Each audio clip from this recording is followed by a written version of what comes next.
اما بعد فاعوذ باللہ من الشیطان الرجیم بسم اللہ الرحمن الرحیم وَإِذَا قُرِئَ الْقُرْآنُ فَاسْتَمِعُوا لَهُ وَأَنصِتُوا لَعَلَّكُمْ تُرْحَمُونَ صدق اللہ العلی العظیم۔ بزرگوں، دوستو، عزیزو، آج ہم یہاں پر ایک خالص علمی مسئلہ، اس کے بارے میں قرآن و سنت کی روشنی میں یہ بات دیکھنے کے لیے، ثابت کرنے کے لیے کہ ہم دونوں فریقوں میں سے کون سا فریق ہے جو کتاب و سنت کے مطابق اس مسئلے کو ماننے والا ہے، اس بات کے لیے ہم یہاں پر دونوں فریق اکٹھے ہوئے ہیں۔ اس لیے میں تو اپنی اس باری میں کوشش کروں گا، اور آئندہ بھی انشاءاللہ العزیز میں یہی کوشش کروں گا کہ میں انتہائی سنجیدگی اور متانت کے ساتھ آپ کے سامنے قرآن و حدیث کے دلائل پیش کروں۔ اللہ پاک مجھے توفیق عطا فرمائے۔ میرے مقابل مولانا شمشاد سلفی نے بجائے دلیل دینے کے، جو صدر صاحب نے ان کو حکم دیا تھا کہ آپ جس مسئلہ موضوع کے لیے آئے ہیں اس کو قرآن و حدیث کے مطابق ثابت کریں، اب چاہیے یہ تھا وہ اپنے دعوے کی وضاحت کر کے اس کے بعد اس کو قرآن و حدیث سے ثابت کرنے کی کوشش کرتے، لیکن بجائے ثابت کرنے کے انہوں نے ابتدائی ایسی کر دی کہ جی انہوں نے پتہ نہیں چیلنج کیا یا کیا کیا، حالانکہ جب خود ان کے پاس تحریر موجود ہے اور اس کے اندر صاف لفظ لکھا ہوا ہے کہ اہل حدیث حضرات کی طرف سے چیلنج کیا گیا ہے، اس لیے یا چیلنج کیا یا فلاں کیا یہ کہنے کی ضرورت ہی کوئی نہیں ہے۔ اسے کہتے ہیں بنا الفاسد علی الفاسد، یا اسے یوں کہا جاتا ہے کہ خشت اول چون حد میں مار کج تاثریا میرا ود دیوار کج، انہوں نے بنیاد ہی عجیب ڈال دی۔ اب چاہیے تو یہ تھا اپنے مسلک کی یہ وضاحت کرتے، وہاں پر صاحب موجود ہے، چیلنج دینے والا ہمیں چیلنج دیتا ہے سورہ فاتحہ خلف الامام، اور بریکٹ کے اندر خود اس نے لفظ لکھا ہے مقتدی، یعنی وہ ہمیں چیلنج کر رہا ہے مخصوص طور پر مقتدی کے لیے، امام اور منفرد کے لیے نہ اس نے ہمیں چیلنج کیا، نہ اس مسئلہ میں ہم نے اس کا چیلنج قبول کیا۔ آپ مولانا ذرا بار بار اور ذرا پڑھیں اپنی اس تحریر کو، ذرا غور کریں، اس کو سوچیں، تحریر کیا ہے؟ تحریر آپ کے سامنے ہے، جن کو آپ نے بلایا وہ ہمیں چیلنج دے رہی ہیں فاتحہ خلف الامام، آگے بریکٹ میں خود لکھتے ہیں مقتدی۔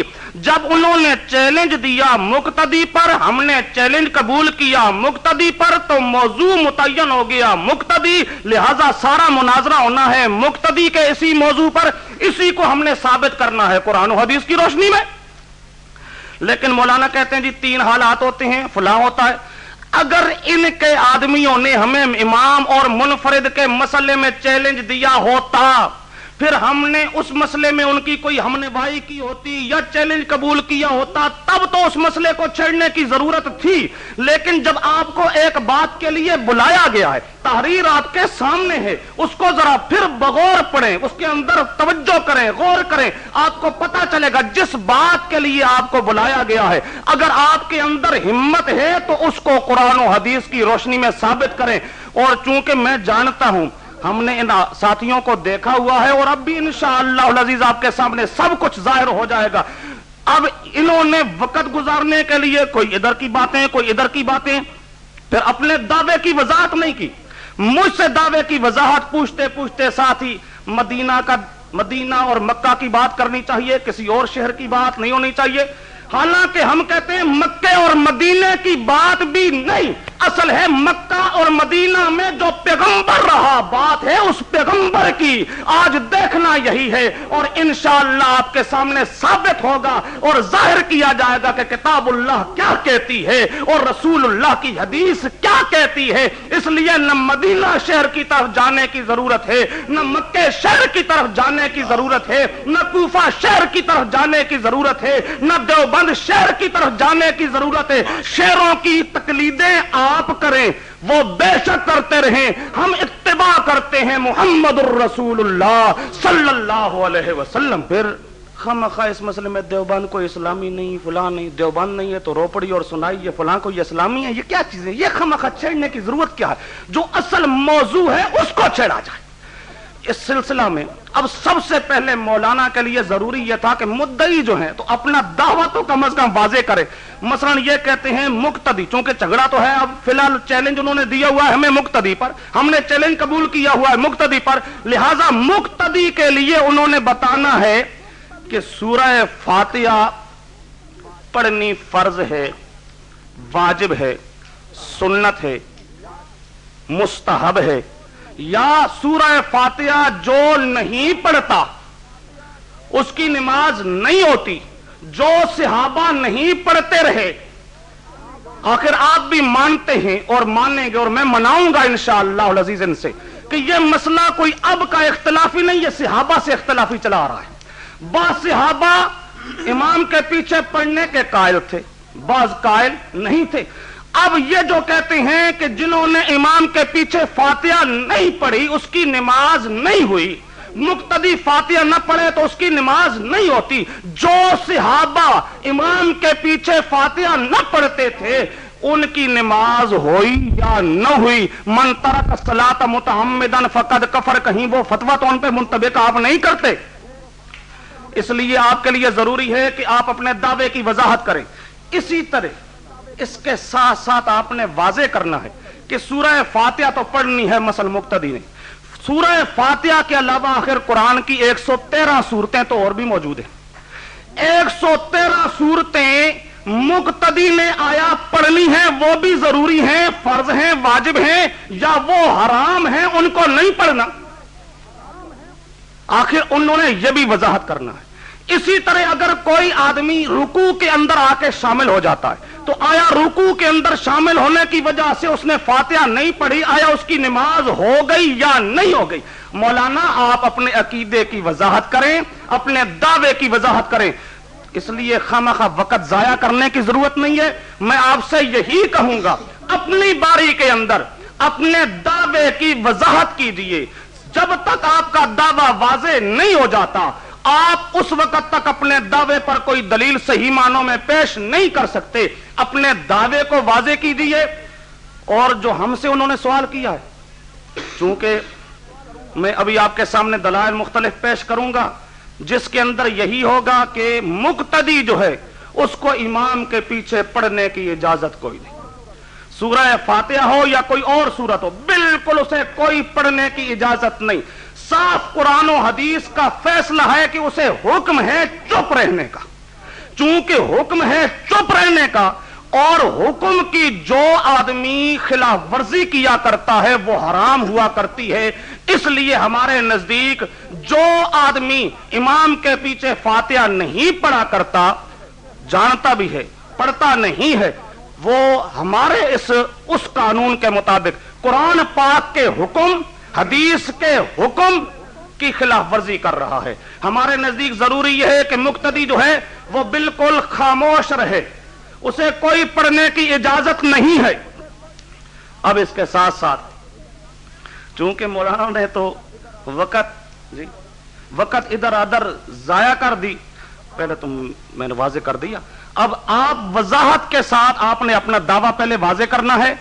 دعوے کو واضح کرنے کے بعد آپ نے قرآن و حدیث کے مطابق اس پر دلائل کا سلسلہ شروع کرنا ہے۔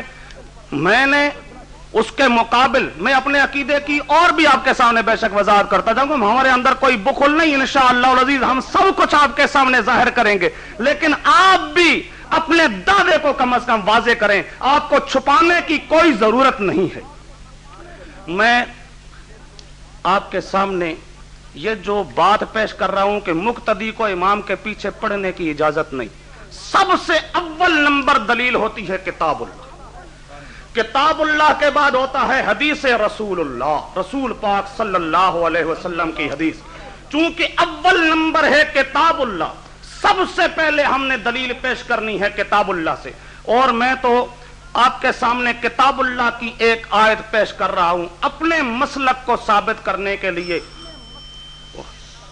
بسم اللہ الرحمن الرحیم۔ جناب صدر، میں نے پہلے جناب سے گزارش کیا تھا کہ آپ کی وساطت سے میں ان سے یہ بات صدر صاحب میں اس لیے جناب سے مخاطب ہوں کہ تاکہ آپ کو کسی قسم کا کوئی شکوہ یا شکایت پیدا نہ ہو. میں نے آپ کی وساطت سے جو کچھ باتیں ان تک پہنچائی تھیں، آپ دیانتداری سے مجھے فرمائیں کہ انہوں نے ان کو ٹچ کیا؟ بالکل نہیں، وہ بات گول کر گئے. گزارش یہ ہے کہ کون آدمی ایسا ہے کہ جو چلتے چلتے آدمی کو کہے آؤ جی میرے سے مناظرہ کر لو، آؤ جی میرے سے یوں کر لو فلانے مسئلے پہ. میں نے نوید صاحب سے پوچھا ہے کہ آپ کو ان کو چیلنج دینے کی ضرورت کیوں پیش آئی، اس کا پس منظر کیا ہے، اس کی بیک گراؤنڈ کیا ہے. اب مولانا نعمانی صاحب ویسے ذرا زور سے بول بول کے نا ہمیں جناب چاہتے ہیں کہ یہ ذرا سمجھیں کہ جی بڑے بولنے والے آدمی. میں تو آپ کی اجازت سے جب آپ مجھے فرما دیں گے نا کہ ہاں جی اب آپ بھی بولیں، فل سپیکر کھول لیں، میں پھر کھول لوں گا. میں نے اب آپ کو مطمئن رکھنا ہے. میں آپ کو بات بتاؤں، مولانا نعمانی کو نہیں، آپ کو آپ جو فرمائیں گے میں نے وہ کام کرنا. چونکہ ہم اتفاق جناب گزارش یہ ہے، نوید صاحب یہاں پر بیٹھے ہوئے ہیں، آپ ان سے پوچھ لیں کہ یہ چیلنج دینے کی ضرورت کیوں پیش آئی. مولانا یہاں پر تشریف لائے یعنی آپ کی اس منڈی میں، انہوں نے خام خواہ ہمارے اوپر جناب کیچڑ اچھالا، لے دے کی، تو ہمارے جناب کیا کہ دوستوں کو مجبوراً ان کو کہنا پڑا کہ جناب اگر آپ یہاں جلسے میں کہہ رہے ہیں تو جناب پھر کیا کہ آپ ایسے کریں بھی ہمارے ساتھ اس پہ مناظرہ کر لیں. اس میں مولانا کوئی ایسی بات نہیں جس سے آپ گھبرا رہے ہیں. آپ نے یہ شرارت پہلے خود چھیڑی جلسہ عام میں، وہاں پر ہمیں رگیدا، وہاں پر ہمارے اوپر کیچڑ اچھالا، اور آپ یہ سمجھتے تھے کہ یہاں پر اس کا جواب دینے والا کوئی نہیں ہوگا. الحمدللہ ہمارے میں اللہ کی مہربانی سے اتنی طاقت اور قوت ہے قرآن و حدیث کی موجودگی میں کہ ہم جناب ہر اس مسلک کا جس کا تعلق مکے اور مدینے سے نہیں ہے، ہم نے آج تک اس کا ڈٹ کے مقابلہ کیا اور آئندہ بھی کریں گے. مولانا نے کیسی، ویسے مولانا نعمانی ہے تو ویسے قابل مبارکباد. آج جناب کیا کہ بالکل مان گئے کہ نہ مدینے جاؤ، نہ مکے جاؤ، نہ دیوبند جاؤ. ان کی ٹیپ ذرا آپ سن لیں. افسوس جب آپ کے سامنے یہ لفظ کہہ رہے تھے کہ نہ مکے جاؤ، نہ مدینے جاؤ، نہ دیوبند جاؤ. اب جناب میں ان سے عرض کرتا ہوں کہ یہ آئندہ کم سے کم مکی اور مدنی تو یہ پہلے نہیں کہلواتے، اب یہ دیوبندی اپنے آپ کو نہ کہلوائیں، چونکہ انہوں نے آج یہاں پر اقرار کر لیا ہے کہ جناب شہروں کی طرف نسبتیں چھوڑو. آج مولانا نعمانی نے کیسی بات کہی، اللہ آپ کو جزائے خیر دے. آج جناب آپ مان گئے کہ جناب یہ دیوبند والا بھی سلسلہ جو ہے نا یہ نہیں ٹھیک، اور مکے والا بھی ٹھیک نہیں، مدینے والا بھی ٹھیک نہیں. لو اندازہ کر لو کیسی بات ہے. جناب گزارش یہ کہ جس پس منظر میں ان کو چیلنج دیا گیا ہے، آپ ذرا نوید صاحب سے پوچھ لیں آیا ہمارے آدمیوں نے ان کو ویسی چھیڑ دیا؟ بلا وجہ تو نہیں چھیڑا جاتا. انہوں نے جناب بات کی تو تب جناب کیا کہ ہمارے آدمیوں نے جناب کیا کہ ان کو چیلنج دیا. اب رہا جناب مسئلہ یہ، دیکھا میں نے آپ کو پہلے کہا تھا میں اتفاق کی دعوت دے رہا ہوں. میں ان کو کہہ رہا ہوں کہ آپ دو مسئلے ہمارے تسلیم کر چکے ہیں، اب یہ ایک رہ گیا، ذرا اس کی بھی تھوڑی سی وضاحت کر دو. تو جناب آپ ہمارے قریب آ جائیں، ہمارے سینے سے لگ جائیں، آپ ہمارے بھائی ہیں. میں اتفاق اور اتحاد کی دعوت دے رہا ہوں. اب وہ دو باتیں یہ گول کریں گے. میں آپ کی وساطت سے اپنی یہ عرض ان تک پہنچانا چاہتا ہوں کہ امام اور منفرد کے لیے سورہ فاتحہ کا جناب انہوں نے وہ نظریہ قبول کر لیا ہے جو اہل حدیث کا ہے، یا اس سلسلے میں ابھی یہ جناب کیا کہ بات چھپائے میں. میں آپ سے عرض کرتا ہوں آج یہاں پر واضح ہوگا کہ یہ امام اور منفرد کے مسئلے میں مقتدی کے معاملے سورہ فاتحہ کے معاملے میں مخلص نہیں ہے، اسی لیے انہوں نے بات ٹالی. جھگڑا جو ہے اس کو ذرا یہ چاہتے ہیں کہ لوگوں کی نظروں میں دھول جھونکی جائے.